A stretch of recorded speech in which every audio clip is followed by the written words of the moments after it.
What is up, guys? My name is Guillaume. This is Thomann's Guitars and Basses, and welcome to this week's episode of Hit the Tone, where we talk about the song Schism by Tool, starting with our guitar setup. And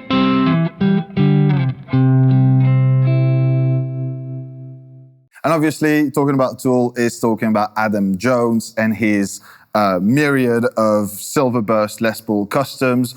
I know this doesn't really look the part, but in fairness, I'm not trying to aim for his specific rig, but just something that can get you guys in the ballpark of that super legendary, famous, iconic Tool sound. So I think as long as you have something that is single cutty and dual humbuckery, you'll be in the right ballpark. If you can get, obviously, a Silverburst Les Paul, one of the new, they're not out yet. They've been announced, but they're not out yet. The new Adam Jones Les Paul standard, like the standard range of the Les Paul Custom.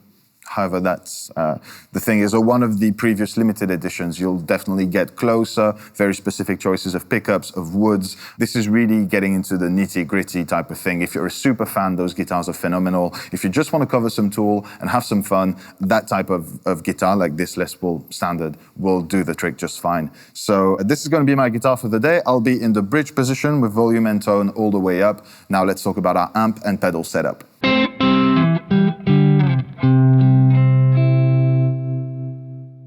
And this is where the bulk of the work resides, because Adam Jones' rig is very iconic, extremely loud, extremely sort of complex to blend in together, because he's known for using a diesel VH4 head, as well as, I want to say Marshall Plexi, but like it's probably been modified 1,000 times over, and a very specific blend of sort of clean guitar sound and the diesel mixed together to create that whole thing. And that's not even getting into the effects that he's using. So to get somewhat close to that, and I just couldn't do it by pulling off like smaller versions of these amps, like the mini diesel head that was released last year. I think, sometime last year.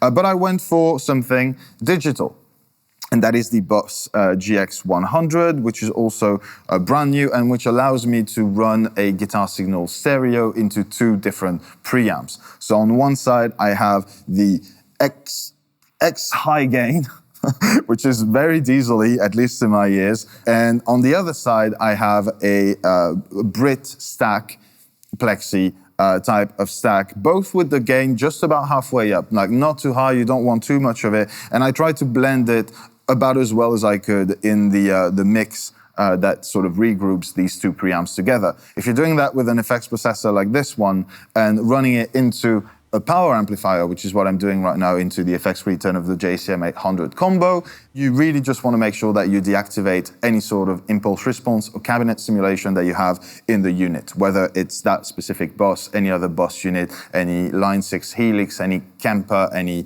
Neural DSP, all of those will do a fairly similar job at that kind of more complicated rig routing. Just make sure you don't have an extra cab simulation on. Otherwise, that might sound weird when it comes out of the actual speaker. But this is my rig for today.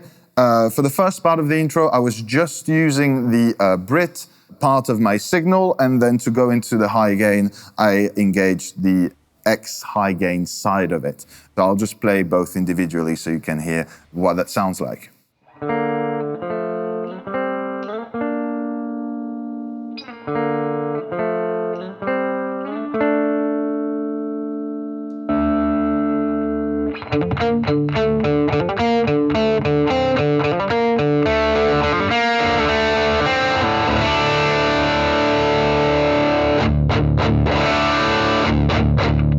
I like the fact that I can actually deactivate one side of the rig.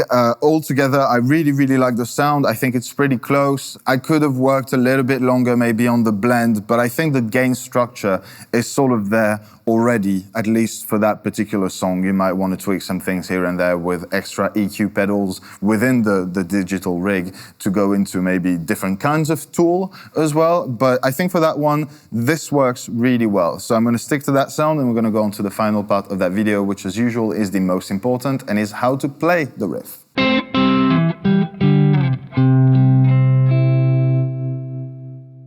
Now, as usual, I'll be dropping a link in the description box to the gear that I'm using today, as well as a bunch of other recommendations. If you like the sounds of those digital units, and honestly, they've made so much progress that it's kind of hard to not like at this point. I'll be putting this one as well as a bunch of other at different price points in that link, so go check it out. Also keep in mind that for this particular song you want to be dropped in D, so it's standard tuning, E tuning all the way, and then you drop the low E one full step down to D.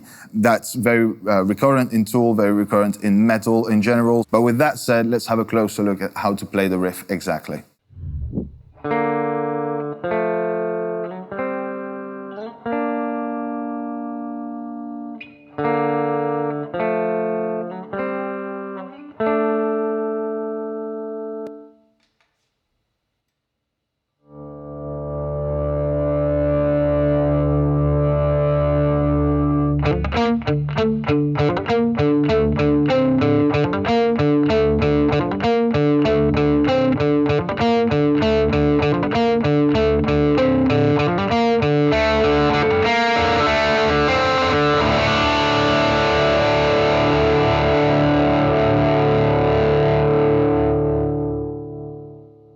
Now, the cool thing about these very iconic Tool riffs and the work that Adam Jones has done for guitar playing in general is that it's not extremely complicated to play. Like the sort of finger positions, the chords that are being used, all of that is fairly accessible, I want to say. The big thing is obviously all the small details that are going to go into those riffs and the time signatures.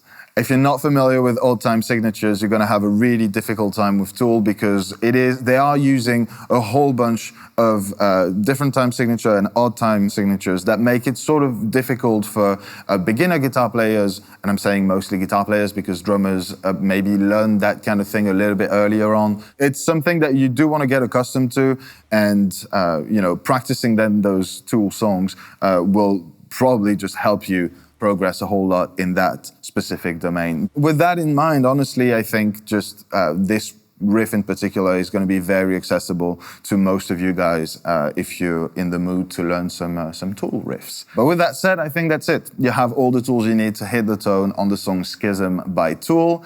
As usual, I hope that episode was useful and that maybe you've learned a thing or two today. If so, please consider liking this video and subscribing to the channel so you don't miss out on what's coming next. Also, please do let me know in the comments if there's another song you love that you'd like me to cover.